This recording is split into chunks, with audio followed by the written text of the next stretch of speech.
Tere päevast kõikidele vaatajatele, minu nimi on Indrek. Seekordses videos sooviksin ma natukene rääkida bipolaarsusest. Alustame siis algusest. Tsiteerin veidi peaasi.ee lehekülge, et saaksime parema ülevaate antud haigusest. Meeleolu ja meeleoluhäire. Meie kõigi tunded vahelduvad tundide, päevade ja kuude lõikes, kuid kui kõikumised on nii suured, et hakkab elu häirima, võib tegemist olla bipolaarse häirega. Kõigil võib ette tulla perioode, kus on rohkem energiat ja meeleolu eriti positiivne ning perioode, kus energia on madal ja tuju halb. Meeleolude vaheldumine ongi inimese tavaline olek, kuid suures skaalas meeleolude vaheldumine võib tõsiselt elu segada.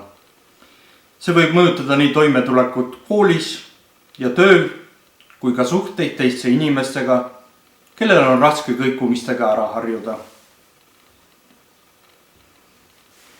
Üldjoontes iseloomustab bipolaarset häiret meeleolu, energiataseme, mõtlemiskiiruse ja sellest tuleneva käitumise olulised muutused. Kõrgenemine ehk maaniafaas ja meeleolu langus ehk depressioonifaas. Ühele faasile järgneb teine, nende vahel on niinimetatud stabiilne faas, kuid ei pruugi.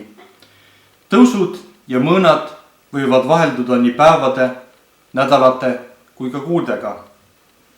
Taoline vaheldumine hakkab kurnama füüsilist tervist, tekitab raskuseid nii suhtlemises kui ka toimetulekus igapäevaeluga. Esimene depressiooni või maania episood esineb tavaliselt kas teismeeas või varajases täiskasvanueas. Enam kui pooltel juhtudel algab see haigus enne 25. eluaastat. Esimese episoodi puhul on raske aru saada, et tegemist on bipolaarse häirega, kuna teist faasi ei ole veel ette tulnud. Siiski võib tõenäolisemalt arvata, et tegu on selle häirega, kui esimene episood on maania tunnustega. Siis tuleks väga hoolikalt jälgida, kas hiljem tekib ka depressiooni sümptomeid.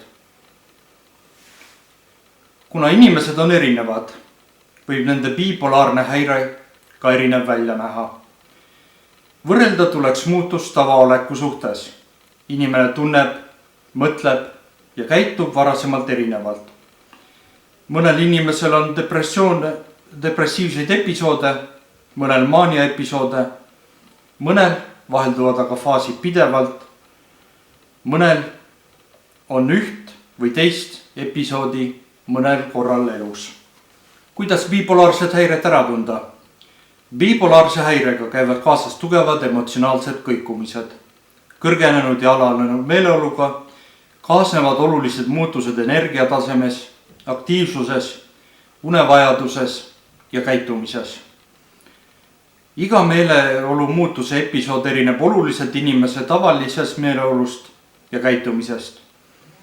Maania episoodi ajal on meeleolu ülemääraselt kõrgenenud, kaasneb üleenergilisus ja ideede tulv.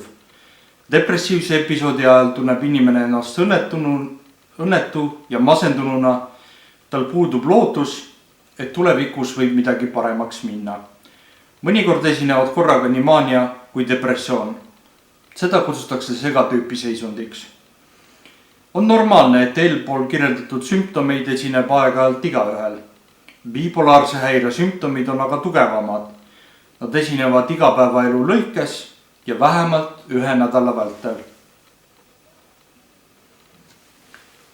Mis siis on maania?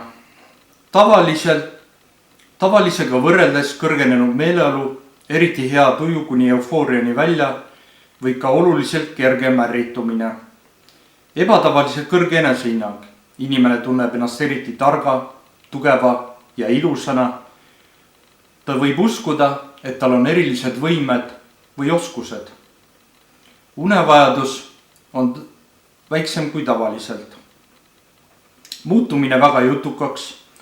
Kõne on nii kiire, et teistel on seda raske jälgida. Tunne, et mõtteprotsess on kiirem kui tavaliselt, mõtteid on rohkem, samas võib teistele tunduda, et mõtted ei ole järjepidevad. inimene hüppab ühelt teemalt teisele.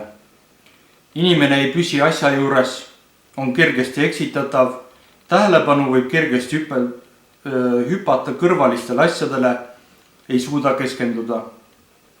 Inimene otsustusvõime ei ole selline nagu tavaliselt, ei suudeta mõelda tagajärgedele, otsuseid võetakse vastu kiiresti ja ootamatus suunas, võetakse ebamõistlikke riske.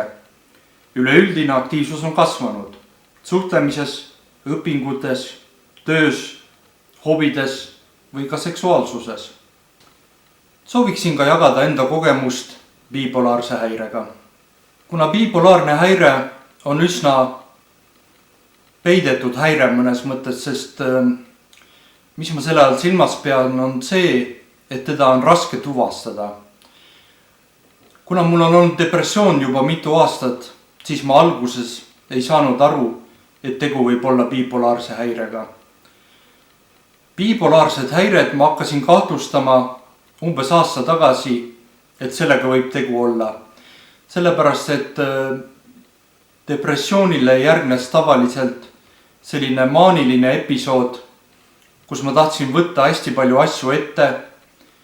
Kõik tundus väga tore ja atraktiivne ja ma arvasin, et ma olen kõigeks võimeline.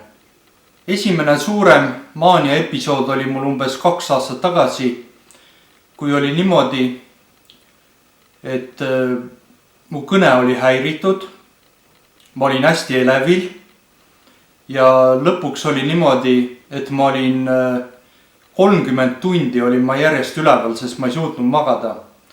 Oli isegi niimoodi, et ma käisin, toona oli mul koer veel, me käisime isegi koeraga öösel jalutamas, siis ma käisin jooksmas.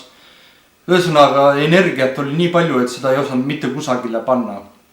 Aga nüüd on ikkagi niimoodi, et need episoodid vahelduvad ja ongi tavaliselt peale depressiivset episoodi on tavaliselt selline maania episood, kus kõik tundubki väga tore ja kõik on roosiline ja ideede tulv on, et ei jõuagi neid kõiki ideid omaks võtta.